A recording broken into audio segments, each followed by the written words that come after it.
Hello বন্ধুরা, এই গল্পটি কারও মনে আঘাত দেওয়ার জন্য নয়, এটাকে হৃদয়ে নেবেন না। আমার নাম খুশি, আমি একজন সুন্দরী মহিলা এবং বাড়িতে একা থাকি। একদিন একটি ১৬ বছরের ছেলে আমার কাছে এলো এবং এমন একটি ইচ্ছার কথা বলল যা শুনে আমার হৃদয় প্রায় থেমে গেল। আমি কখনো ভাবিনি যে এত ছোট একটি ছেলে এত নির্লজ্জভাবে এমন কিছু বলতে পারে। কিন্তু আমি কি করতে পারতাম? আমি সুন্দরী ছিলাম এবং আমার টাকার খুব প্রয়োজন ছিল। মনে মনে ভাবলাম, এই ছেলেটা আমাকে কি ক্ষতি করতে পারে? সর্বোচ্চ ৫ বা ৭ মিনিট টিকবে। এই ভেবে আমি তার কথা মেনে নিলাম যে সে তার ইচ্ছা পূরণ করবে। কিন্তু যাকে আমি ছোট ছেলে ভেবে অনুমতি দিয়েছিলাম, সে তো পুরো রাত আমার চিৎকার বের করে দিল। আমার বয়স ছিল ৩২ বছর, কিন্তু দেখতে আমি আমার বয়সের চেয়ে অনেক ছোট লাগতাম। টাকার জন্য আমার খুব লোভ ছিল, কিন্তু কিভাবে টাকা জোগাড় করব তা ভেবে আমার কিছুই বুঝে আসছিল না, কারণ আমার স্বামী সবসময় অসুস্থ থাকতেন। একদিন আমি বাড়িতে একা ছিলাম, কোনো কাজকর্ম ছাড়াই। তখন সেই ১৬ বছরের ছেলেটা আমাদের বাড়িতে এলো। যে দৃষ্টিতে সে আমাকে দেখছিল তা থেকে আমি বুঝে গেলাম সে কি চায়। সালাম দেওয়ার পর সে বলল, ম্যাডাম, আমি একা এবং একটি কথা আপনার সাথে ঠিক করতে চাই। আমাকে একবার সুযোগ দিন, আমি আপনাকে হতাশ করব না, বরং আপনার প্রয়োজন মেটানোর জন্য পুরোপুরি পরিশ্রম করব। আমি তাকে মাথা থেকে পা পর্যন্ত দেখলাম, গরম প্যাটার্নে সে ভালো ছিল, কিন্তু বয়সে ছোট। আমি তাকে ক্ষমা চাইলাম এবং বললাম, আমি তোমার সাথে এমন কিছু ঠিক করতে পারব না, তুমি এখনও ছোট এবং আমার মনে হয় না তোমার বয়স এমন কথা বলার হয়েছে। সে হেসে বলল, আপা, আমার ৫ বছরের অভিজ্ঞতা আছে, আমি ১২ বছর বয়স থেকে এই কাজ করছি। আমার কেউ নেই, আমি একাই এই কাজে দক্ষ। আমাকে বিশ্বাস করুন, আপনি আফসোস করবেন না, বরং এই সিদ্ধান্তে আপনি খুশি হবেন। এখন আমি সত্যিই অবাক হলাম, এই ছেলেটা একা কিভাবে এসব বলছে। আমি তাকে জিজ্ঞাসা করলাম, তোমার মা-বাবা কোথায়? সে বলল, আমি একা, আমার মা-বাবা বেঁচে নেই। আগে এখানে সেখানে ঘুরে ঠোকর খেয়েছি, তারপর এই কাজ শুরু করেছি এবং কাজ করতে করতে এখন আমি এটাকে বাড়াতে চাই, তাই আপনার কাছে এসেছি। যদি আপনি আমার সাথে থাকেন, তবে আমি আপনার অনেক কাজে লাগব। তার শেষ কথা শুনে আমি চমকে গেলাম, সত্যিই আমার এমন একটি ছেলের প্রয়োজন ছিল যে বাড়ির উপরের কাজ করে দেবে। সে নিজে থেকে আমাকে এই প্রস্তাব দিচ্ছিল এবং আমি ভাবলাম, যদি আমি তার সাথে কথা ঠিক করে নিই, তবে প্রতি মাসে কিছু টাকা পাব, যা আমার জীবন সহজ করে দেবে। কিন্তু এও ভাবলাম, যদি সে ঠিকমতো টাকা দিতে না পারে, তবে আমার সমস্যা হবে। যাই হোক, সে তো ১৬ বছরের ছেলে ছিল, আমি সহজেই তাকে আমার কথা মানতে রাজি করাব। তাই নিজের লাভের কথা ভেবে আমি কথা পাকাপাকি করে দিলাম, কারণ আমিও তো একা ছিলাম। আমি বাড়ির সাথে দোকানও তাকে ভাড়া দিয়ে দিলাম। তার নাম ছিল প্রেম এবং সে বলল, খুশি, আমি দোকানেই থাকতে চাই, কারণ আমার কেউ নেই। এখন পর্যন্ত আমি এই কাজ রাস্তায় করেছি, এখন দোকানে করব। আমার তাতে কোনো আপত্তি ছিল না, দোকান তো আমারই ছিল। আমি বললাম, তোমার যা ভালো লাগে করো, শুধু আমাকে বুদ্ধিমত্তার সাথে টাকা দিও। তারপর সে দোকানে মহিলাদের কিছু জিনিস রাখল এবং এটি দেখে আমি অবাক হয়ে গেলাম যে ৪-৫ দিনের মধ্যেই তার কাজ জমে গেল। সে সারাদিন দোকান খুলে কাজ করত এবং তার দোকানে মহিলাদের ভিড় লেগে থাকত। যে দোকান অনেক দিন ধরে খালি পড়েছিল, যখন কখনো ভাড়া দেওয়া হতো, তখন কোনো গ্রাহক আসত না। আমি কতবার দোকান ভাড়া দেওয়ার চেষ্টা করেছি, কিন্তু সবাই কথা বলে চলে গেছে যে এই জায়গা কাজের জন্য ঠিক নয়। আমি তো আশা ছেড়ে দিয়েছিলাম যে এই দোকান কখনো ভাড়া যাবে, কিন্তু সেই ছেলেটা না শুধু ঠিকঠাক দামে ভাড়া নিল, বরং তার কাজও চালিয়ে নিল। কিন্তু একটি অদ্ভুত ব্যাপার ছিল যে সে দোকানে মহিলাদের জিনিস রেখেছিল এবং মহিলারা সেই ছেলেটার কাছ থেকে জিনিস কিনতে আসত। কিছুদিন পর প্রেমের সাথে আমার ভালো কথা বলা শুরু হল। সে আমার ছোটখাটো কাজ করে দিত। যখন আমি কিছু ভালো রান্না করতাম, তখন তাকে দোকানে পৌঁছে দিতাম। দোকান এবং বাড়ির মধ্যে একটি ছোট দরজাও ছিল, প্রয়োজন হলে সেই দরজা খুলে প্রেমের সাথে কথা বলতাম। ধীরে ধীরে আমাদের মধ্যে একটি ঘনিষ্ঠতা বাড়তে লাগল, কারণ আমিও কোনোভাবে একা ছিলাম। তাই প্রেমের সঙ্গতি পেয়ে আমি একটি সহায়তা পেয়েছিলাম। আসলে আমার কোনো সন্তান ছিল না এবং আমার স্বামী রাহুলের পক্ষাঘাত হয়েছিল। আবার বাড়ির খরচ চালানো খুব কঠিন হয়ে গিয়েছিল। কখনো কেউ সাহায্যের জন্য টাকা দিয়ে যেত, কখনো এমন পরিস্থিতিতে দোকান থেকে পাওয়া টাকা আমার জন্য একটি আশীর্বাদ হয়ে দাঁড়াল। আমি নিজেই প্রেমের সাথে আত্মীয়তা বাড়িয়ে নিয়েছিলাম যাতে সে দোকান ছেড়ে না দেয় এবং আমার নিয়মিত আশাও বজায় থাকে। কিন্তু আমি কি জানতাম যে যাকে আমি ১৬ বছরের নির্দোষ ছেলে ভাবছি, সে আসলে ততটা সরল নয়। সেই ছেলে তো কয়েক দিনের মধ্যেই আমার দুনিয়া উল্টপাল্ট করে দেবে। আমাদের মধ্যে কিছু আত্মীয়তা বাড়ার পর আমি তাকে ঘরের ভিতরে আসার অনুমতি দিয়ে দিলাম। এখন প্রয়োজন হলে সে আমার ঘরেই চলে আসত, আর বাকি সময় সে দোকানেই থাকত। রাহুলের এতে কোনো আপত্তি ছিল না, কারণ তার কাছে সে তো 16 বছরেরই ছিল। বরং প্রেমের আসার পর আমাদের জীবনে এক রং ফিরে এসেছিল। আমি আগের মতো উদাস ও নিরাশ থাকতাম না। কিছু বলার থাকলে আমি প্রেমকে বলে দিতাম। মৌসুম বদলের কারণে রাহুলের স্বাস্থ্য বেশ খারাপ হতে শুরু করেছিল। আমার কাছে তাকে হাসপাতালে নিয়ে যাওয়ার মতো টাকাও ছিল না। একদিন হঠাৎ আমার চোখে পানি চলে এল। প্রেম আমাকে দেখে জিজ্ঞেস করল, খুশি, কি হয়েছে? আপনি কাঁদছেন কেন? আমি তাকে বললাম যে রাহুলকে হাসপাতালে নিয়ে যেতে হবে, কিন্তু আমার কাছে টাকা নেই। আমি এই জীবন থেকে ক্লান্ত হয়ে পড়েছি। একাই সব সমস্যার মুখোমুখি হতে হয়। রাহুল আমার সাহায্য ছাড়া বিছানা থেকে উঠতেও পারে না। যদি আমার একটি সন্তান থাকত, তাহলে হয়তো আমার জীবন একটু সহজ হতো। দুর্বল মুহূর্তে আমি প্রেমের সামনে আমার মনের কথা বলে ফেললাম।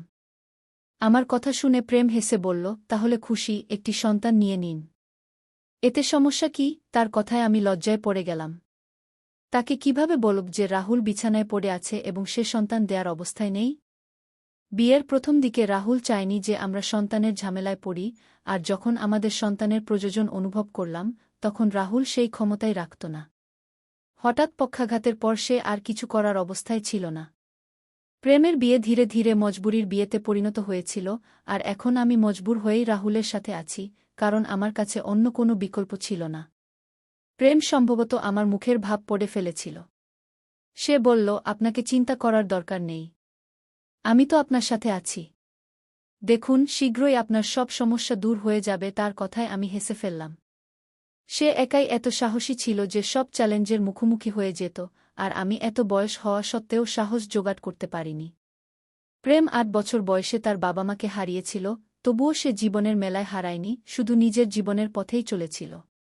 রাহুলেরও অনেক সেবা করতে শুরু করল। যখন আমি কোনো কাজে বাইরে যেতাম, প্রেম আমার স্বামীর যত্ন নিত। সে তার পাশে বসে থাকত।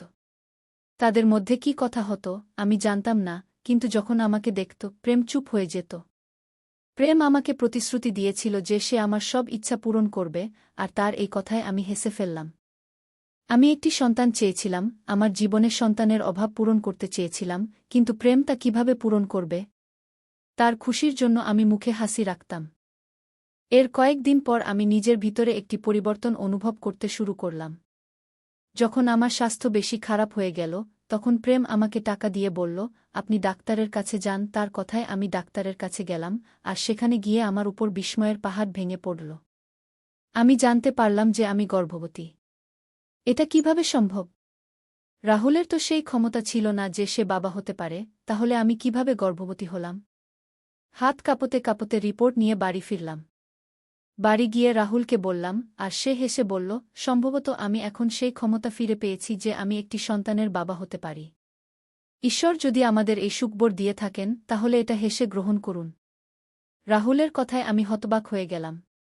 আমি কি সত্যিই রাহুলের সন্তানের মা হতে যাচ্ছি? এটা এমন একটা বিষয় ছিল যাতে আমার বিশ্বাসই হচ্ছিল না।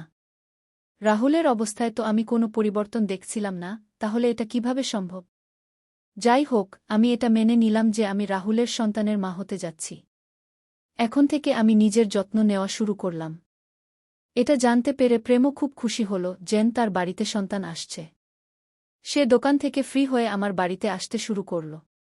সে রাহুলকে গোসল করানোর দায়িত্বও নিজের কাঁধে নিয়ে নিল। রাহুলের সেবায় সে বেশি সময় দিতে লাগল।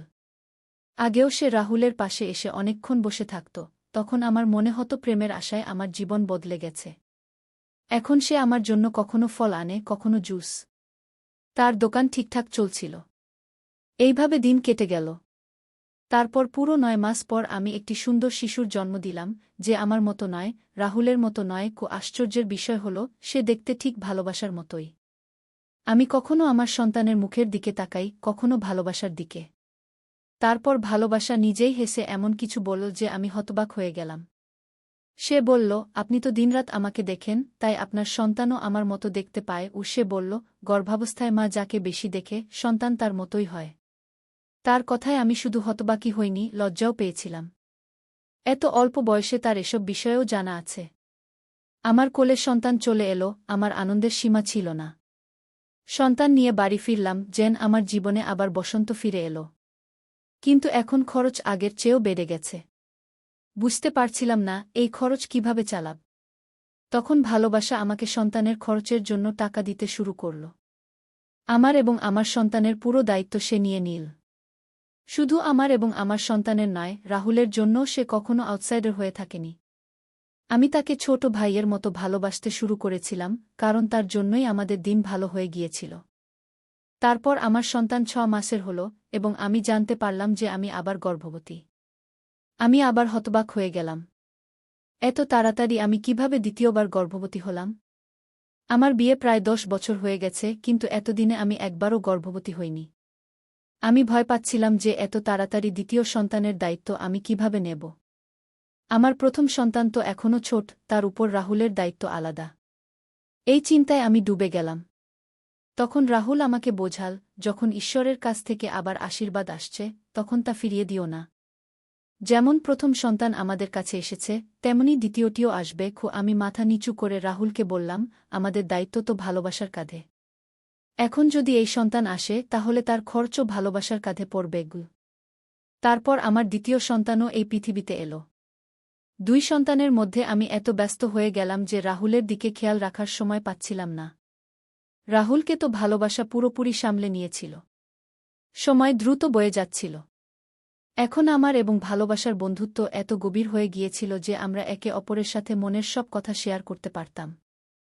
আমি সারাদিন সন্তানদের পিছনে ছুটে বেড়াতাম, আর রাতে ক্লান্ত হয়ে গভীর ঘুমে চলে যেতাম।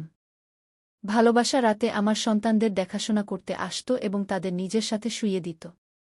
এটা আমার জন্য খুবই আশ্চর্যের বিষয় ছিল যে একটি 16 বছরের ছেলে কিভাবে এত সহজে পুরো রাত 2 সন্তানকে সামলে নেয়া। ভালোবাসা কখনো আমার কাছে অভিযোগ করেনি যে সন্তানরা তাকে বিরক্ত করে বা তার ঘুম নষ্ট করে। বরং সে খুশি মনে আমার সন্তানদের নিজের সাথে নিয়ে যেত, আর আমি কিছুটা স্বস্তির নিঃশ্বাস ফেলতে পারতাম। সে সব দায়িত্ব নিজের কাঁধে নিয়ে নিয়েছিল, তা আমার কাপড় হোক বা সন্তানদের। এত অল্প বয়সে সে আমাদের পুরো পরিবারের খরচ বহন করছিল। কিন্তু আমি লজ্জা পেতাম, কারণ সে আমাদের সাথে এক কদমে ছিল। একদিন হঠাৎ ভালোবাসা কোনো কাজে আমার ঘরে ঢুকে পড়ল। সে নির্ভয়ে আমার ঘরে চলে আসত। আমার কথা শুনে তার চোখে পানি চলে এলো এবং সে বলতে লাগল, আপনি কি আমাকে আউটসাইডার মনে করেন? আমি তো আপনাদের সবাইকে আমার সব কিছু মনে করেছি। আমি আপনার জন্য সব করতে পারি। আমি শুনেছি আপনি আবার গর্ভবতী। আপনি আপনার স্বাস্থ্যের দিকে খেয়াল রাখুন, খরচের চিন্তা করবেন না। আপনার দোকানে অনেক বরকত আছে, আর আমি ভাগ্যক্রমে আপনাকে এসব দিতে পারছি। ও সে সবসময় এমন কথা বলত, তাই আমার আরও ভালো লাগত। 3 সন্তানের মা হওয়ার পর আমি পুরোপুরি বদলে গিয়েছিলাম। আমার মধ্যে আগের মতো বিষণ্ণতা ছিল না। দিন কিভাবে কেটে যায় তা বুঝতে আমার দেরি হতো না। আমি রাহুলকেও অবহেলা করতে শুরু করেছিলাম। এক রাতে আমার 3 সন্তান খুবই বিরক্ত করছিল, তখন ভালোবাসা এসে বলল, আপনি এদের আমাকে দিন, আপনি আরাম করে ঘুমান। আমি খুশি মনে সন্তানদের ভালোবাসার হাতে দিয়ে দিলাম। সে সবসময়ের মতো আমার জন্য দুধ নিয়ে এলো এবং আমার দিকে দুধের গ্লাস বাড়িয়ে বলল, আপনার খেয়াল রাখুন। আমি গ্লাস হাতে নিয়ে ভালোবাসাকে ধন্যবাদ জানালাম। সে সন্তানদের নিয়ে চলে গেল। কিন্তু হঠাৎ আমার হাত থেকে দুধের গ্লাস পড়ে গেল। আমার কাজ আবার বেড়ে গেল। বাড়ি পরিষ্কার করতে লাগলাম, তারপর বিছানায় শুয়ে পড়লাম। কিছুক্ষণ পর আমার মনে হলো যেন ঘরে কেউ আছে। আমার শ্বাস আটকে আসতে লাগল, মনে হচ্ছিল যেন কোনো চোর ঢুকে পড়েছে। তারপর আমি আমার বিছানার পাশে কারো উপস্থিতি অনুভব করলাম। কেউ আমার শরীরের সাথে খেলতে চাইছিল। আমি উঠে বসলাম এবং চিৎকার করে উঠলাম। আমার চিৎকারে রাহুলের ঘুম ভেঙে গেল। আমি তাড়াতাড়ি ঘরের বাল্ব জ্বালালাম। যা দেখলাম তাতে আমার ঘর একেবারে অগোছালো হয়ে গিয়েছিল। আমাদের পাড়ার একটি লোক আমার উপর ঝুঁকেছিল। তাকে দেখে আমি স্তব্ধ হয়ে গেলাম। প্রথমে সে লজ্জা পেল, তারপর বলতে লাগল, খুশিজি, আমি কিছু আপনার স্বামী নিজেই আমাকে অনুমতি দিয়েছিলেন যে আমি প্রতিরাতে আপনার সাথে ঘুমাব। আমি ঘুমাতাম এবং সে টাকা নিত, তারপর সে টাকা আপনাদের উপর খরচ করত। আসলে ঘরের অবস্থার কারণে রাহুল খুব চিন্তিত ছিলেন। তিনি কোনোভাবে এই সমস্যা থেকে মুক্তি পেতে চাইছিলেন। তখন তিনি নিজেই আমাকে এই অনুমতি দিয়েছিলেন। রাতে আপনার বাড়িতে আমি থাকতাম। আমার চিৎকার শুনে প্রেম দৌড়ে এলো। তাকে দেখে সেই লোক বলল, প্রেম, তুমি তো বলেছিলে যে সে রাগ করবে না, আমি সহজেই আমার ইচ্ছা পূরণ করতে পারব। কিন্তু সে তো জেগে আছে। সেই লোকের কথা শুনে আমার পায়ের নিচের মাটি সরে গেল। প্রেম আতঙ্কিত হয়ে আমার দিকে তাকাল। আমি বুঝতে পারছিলাম না যে কি হচ্ছে। প্রথমে আমি সেই লোককে গালি দিতে শুরু করলাম। আমি ঘৃণার সাথে প্রেমের দিকে তাকিয়ে জানতে চাইলাম, এটা কি? তখন প্রেম বলল, আপনার স্বামীর কাছে এত টাকা ছিল না যে তিনি এই পরিবারের খরচ চালাতে পারেন, তাই তিনি আমাকে বাধ্য করেছিলেন যে আমি আপনাকে কারো সাথে ঘুমাতে বিক্রি করি। যখন কোনো গ্রাহক আসত, আমি আপনার বাচ্চাদের নিয়ে যেতাম এবং আপনাকে দুধে ঘুমের ওষুধ মিশিয়ে দিতাম। আপনি ঘুমিয়ে পড়তেন, গ্রাহক আপনাকে ব্যবহার করে চলে যেত। এই 3টি বাচ্চাও কোনো না কোনো গ্রাহকের, কারণ রাহুল পিতা হওয়ার ক্ষমতা রাখেন না। আমি আপনার সাথে কোনো ভুল বুঝাবুঝি করিনি, আপনার স্বামী যা বলেছিলেন আমি তাই করেছি। তার ইচ্ছায় আমি আপনাকে বিক্রি করেছি। এটি শুনে আমার শরীর কাঁপতে শুরু করল। আমি আশ্চর্য হয়ে রাহুলের দিকে তাকালাম। সে তার চোখ নামিয়ে নিল, তারপর নিজেই বলতে লাগল, আমার অসুস্থতার কারণে ঘরের অবস্থা খারাপ হয়ে গিয়েছিল। আমি আপনাকে সন্তানও দিতে পারিনি। খাবারের জন্য হাহাকার পড়ে গিয়েছিল।